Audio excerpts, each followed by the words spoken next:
नमस्कार दोस्तों, स्वागत है आपका इस न्यू वीडियो में। इस वीडियो के थ्रू हम लोग इंडियन पॉलिटी के इंपॉर्टेंट क्वेश्चन डिस्कस करने वाले हैं जो कि आपके सारे एग्जाम्स के लिए इंपॉर्टेंट है। तो बढ़ते हैं अपने फर्स्ट क्वेश्चन की तरफ। The idea of national emergency in India was taken from which countries constitution. The idea of national emergency in India was taken from which countries constitution. मतलब कि ये जो आप देख रहे हो नेशनल इमरजेंसी, इसको कौन से कंट्रीज़ के संविधान से लिया गया कि हमारे देश में भी नेशनल इमरजेंसी होना चाहिए। तो ये लिया गया आपका जर्मनी से, ठीक है, याद रखना है आपको। Next question, how many languages are there in India with official status. Bharat में ऐसे कितने लैंग्वेज हैं जिनको ऑफिशियल स्टेटस मिला हुआ है। तो देखिए भारत में 28 राज्य हैं, तो क्या 28 लैंग्वेज को ऑफिशियल स्टेट्स मिला हुआ है? नहीं, ये जो है 22 लैंग्वेज को ऑफिशियल स्टेटस मिला हुआ है। तो आइए वो 22 लैंग्वेज कौन कौन से हैं उसको एक बार देख लेते हैं। असमीज़ हैं, बंगाली हैं, गुजराती हैं। देखिए फर्स्ट में हिंदी लैंग्वेज सबसे ज़्यादा बोली जाती है और सेकेंड नंबर पे आपकी बंगाली लैंग्वेज सबसे ज़्यादा बोली जाती है भारत में, ठीक है। 3 में गुजराती है, 4 हिंदी, कन्नड़, कश्मीरी, कोंकणी, मलयालम, मणिपुरी, मराठी, नेपाली, ओरिया, पंजाबी, संस्कृत, सिंधी, तमिल, तेलुगु, उर्दू, बोडो, संथाली, मैथिली एंड डोगरी, ठीक है। ये 22 लैंग्वेजेस जो हैं उनको भारत में ऑफिशियल स्टेटस मिला हुआ है, ठीक है। ये आप याद रखना। आपको इसको लिखने की ज़रूरत नहीं है, मैं आपको पीडीएफ दे दूंगा, कमेंट में आपको लिंक मिल जाएगा, तो आप इजीली ज्वाइन कर लो टेलीग्राम, आपको पीडीएफ मिल जाएंगे, ठीक है। चलिए अगला question, how many languages are there in Indian currency note. आप जो इंडिया का करेंसी है देखते हो, ये भारत की करेंसी जो आप देखते हो, ठीक है, तो आपको बताना है कि भारत के करेंसी में कितने लैंग्वेजेस होते हैं, कितनी भाषाएं होती है। इंडिया की करेंसी पे कितनी भाषाएं होती हैं।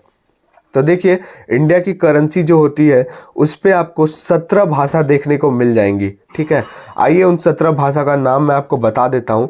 देखिए आपको इंग्लिश लैंग्वेज मिल जाएगा, हिंदी मिल जाएगा, असमीज़ मिल जाएगा, बंगाली, गुजराती, कन्नड़, कश्मीरी, कोंकणी, मलयालम, मराठी, नेपाली, ओडिया, पंजाबी, संस्कृत, तमिल, तेलुगु एंड उर्दू, ठीक है। ये 17 आपको भाषाएं मिल जाएंगी, ठीक है। आप जब करेंसी देखोगे ना तो करेंसी के पीछे ऐसे करके ना रो में 15 लैंग्वेजेस तो आपको ऐसे ही मिल जाएंगे, ठीक है, 15 लैंग्वेजेस। और आपको जो है 2 लैंग्वेजेस इंग्लिश और हिंदी आपको आगे देखने को मिलेंगे। चलिए अगला question, who science 1 rupees currency notes in India. देखिए 1 रुपए का जो करेंसी नोट होता है, सिक्के की बात नहीं कर रहा हूँ मैं, 1 रुपए का जो करेंसी नोट, यहाँ क्या कह रहा है, नोट, ना कि कॉइन कह रहा है। कॉइन कहता तो सिक्के की बात होती। तो आपसे पूछ रहा है 1 रुपये का जो करेंसी नोट होता है उस पर किसका सिग्नेचर होता है। तो देखिए 1 रुपये का जो सिक्का होता है ना, उस पर फाइनेंस सेक्रेटरी ऑफ इंडिया का सिग्नेचर होता है। लेकिन अगर 5 रुपये है, 10 रुपये है या फिर 500 रुपये है तो उस पर किसका सिग्नेचर होगा? तो उस पर आरबीआई के गवर्नर का सिग्नेचर होगा। लेकिन 1 rupees note is the only currency where finance secretary of India sign, ठीक है, याद रखना है आपको। Option number D is the correct answer. So अगला क्वेश्चन है, if the president wants to resign from office whom does he address his resignation to।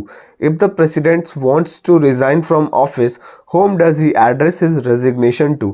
अगर किसी कारणवश भारत के राष्ट्रपति को रिजाइन देना पड़ता है अपने ऑफिस से, तो इस स्थिति में वो किसको अपना रेजिग्नेशन लेटर दे सकते हैं? तो वो अपना resignation letter vice president of India को दे सकते हैं, मतलब उपराष्ट्रपति को। चलिए अगला question, which country have the longest written constitution in the world. मतलब कंट्री, कौन सा ऐसा कंट्री है जिसके पास सबसे बड़ा संविधान है? तो ये तो कोई क्वेश्चन नहीं है, ये हमारे भारत देश के पास है जो सबसे बड़ा कॉन्स्टिट्यूशन है। वर्ल्ड का सबसे बड़ा कॉन्स्टिट्यूशन किसके पास है? तो हमारे भारत देश के पास है। When a state governor dies or resigns, who normally exercise his function till a new governor is appointed। अगर किसी कारणवश स्टेट के गवर्नर मतलब स्टेट के राज्य के राज्यपाल का निधन हो जाता है या फिर किसी कारणवश उनको अपना टेन्योर से पहले ही रिजाइन देना होता है, तो इस अवस्था में उनका टेन्योर कौन संभालेंगे? तो उनका टेन्योर कौन संभाल सकते हैं? Chief justice of high court. ठीक है, ऑप्शन नंबर सी करेक्ट हो जाएगा। ठीक है, chief justice of high court उनको संभाल सकते हैं कार्यकाल आगे का, जब तक कि कोई न्यू गवर्नर अपॉइंट नहीं हो जाता है। अगला question, how many types of emergency have been visualized in the constitution of India? Bharat में टोटल कितने प्रकार की इमरजेंसीज हैं? तो देखिए, भारत में टोटल 3 प्रकार के इमरजेंसीज हैं। ठीक है, मैं आपको बता देता हूं। पहला तो है आपका नेशनल इमरजेंसी, ये हो गया फर्स्ट। सेकेंड हो गया आपका financial emergency and third one is state emergency. ठीक है, स्टेट इमरजेंसी। तो यही 3 टाइप्स हैं इमरजेंसीज के, national, financial and state emergency. चलिए अगला question, which was the first state who use electronic voting machine? जिसका आप शॉर्ट फॉर्म में ईवीएम नाम सुना होगा आप लोगों ने। तो आपको बताना है पहला स्टेट जिसने इलेक्ट्रॉनिक वोटिंग मशीन यूज किया। तो देखिए, ये स्टेट है केरला। ठीक है, और 1982 में फर्स्ट बार इलेक्ट्रॉनिक वोटिंग मशीन यूज किया गया केरल में।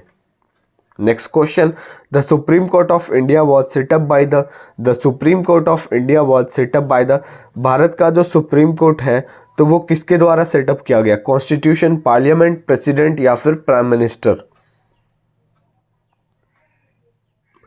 देखिए, आर्टिकल 124 के तहत ये किसके द्वारा सेटअप किया गया? तो ये भारत के संविधान के द्वारा स्थापित किया गया सुप्रीम कोर्ट।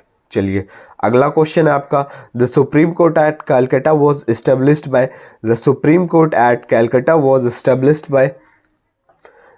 जैसा कि आपको पता होना चाहिए कि कैलकाटा जो है वहाँ पे जो सुप्रीम कोर्ट इस्टेब्लिश्ड हुआ तो वो कौन से एक्ट के तहत इस्टेब्लिश्ड हुआ? और आपको एक बात याद रखना है कि कैलकाटा हाई कोर्ट जो है वो सबसे पुराना हाई कोर्ट है, मतलब सबसे पहला हाई कोर्ट है। ये आप भी आपको याद रखना है।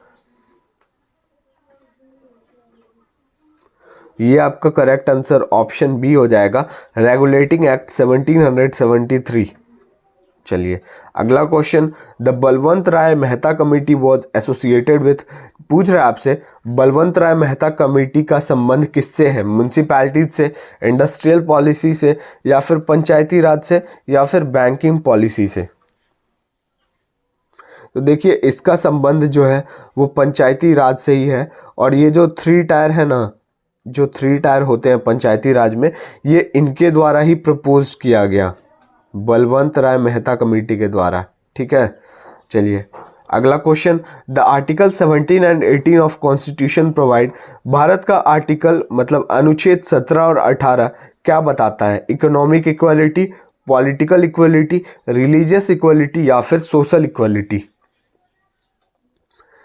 ये बताता है सोशल इक्वालिटी की, मतलब समाज में इक्वालिटी होनी चाहिए, ऊंच नीच नहीं होनी चाहिए, सब बराबर होना चाहिए। ठीक है, अगला question, the financial emergency can be declared by applying. देखिए, वैसे तो भारत में कभी फाइनेंशियल इमरजेंसी नहीं लगी है, लेकिन अगर किसी कारणवश लगी जाए तो क्या अप्लाई, मतलब कौन सा आर्टिकल के तहत ये लगेगा? तो देखिए, ये आर्टिकल 360। मैंने आपको बताया कि 3 टाइप्स हैं इमरजेंसी के, नेशनल, स्टेट एंड फाइनेंशियल। ये आपको याद रखना है। How many schedule are there in Indian constitution? Bharat के संविधान में कितने शेड्यूल हैं, अनुसूचियां होती हैं? शेड्यूल का मतलब अनुसूची। तो देखिए, पहले जो है वो 8 थे स्टार्टिंग में। ठीक है, जब कॉन्स्टिट्यूशन बना, अभी 12 है और पहले कितने थे? 8। फर्स्ट टाइम जब कॉन्स्टिट्यूशन बना ना तो हमारे पास 8 शेड्यूल थे, अभी हमारे पास 12 है। अगला question, the 8th schedule of Indian constitution deals with. The 8th schedule of Indian constitution deals with. 8वीं अनुसूची किसके साथ डील करती है?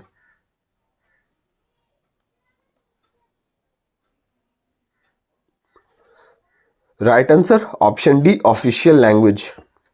अगला क्वेश्चन है which type of citizenship is provided by Indian constitution. ये तो आपको पता ही होगा कि इंडिया में सिंगल सिटीजनशिप है, मतलब अगर आप भारत के नागरिक हो तो और आप चाहते हो कि मैं यूएसए का भी नागरिक बन जाऊं, अगर आप चाहते हो तो आपको ऐसा नहीं होगा। अगर आप इंडियन हो तो आपको यूएसए की नागरिकता नहीं मिल सकती। हाँ, अगर आप यूएसए जाके वहाँ की नागरिकता ले लोगे तो आप फिर इंडिया के नागरिक नहीं रह जाओगे। इंडिया में सिंगल सिटीजनशिप का कानून चलता है। बहुत देश में डुअल सिटीजनशिप भी चलते हैं, लेकिन भारत देश में सिंगल सिटीजनशिप चलता है, तो आपको याद रखना ये बात। How many fundamental rights in Indian constitution. Bharat में टोटल कितने फंडामेंटल राइट्स हैं, मतलब फंडामेंटल राइट्स का मतलब हुआ मौलिक अधिकार। और देखिए ये फंडामेंटल राइट कौन से देश से बोरो किया गया, तो ये आपका यूनाइटेड स्टेट से बोरो किया गया। बोरो मतलब लिया गया।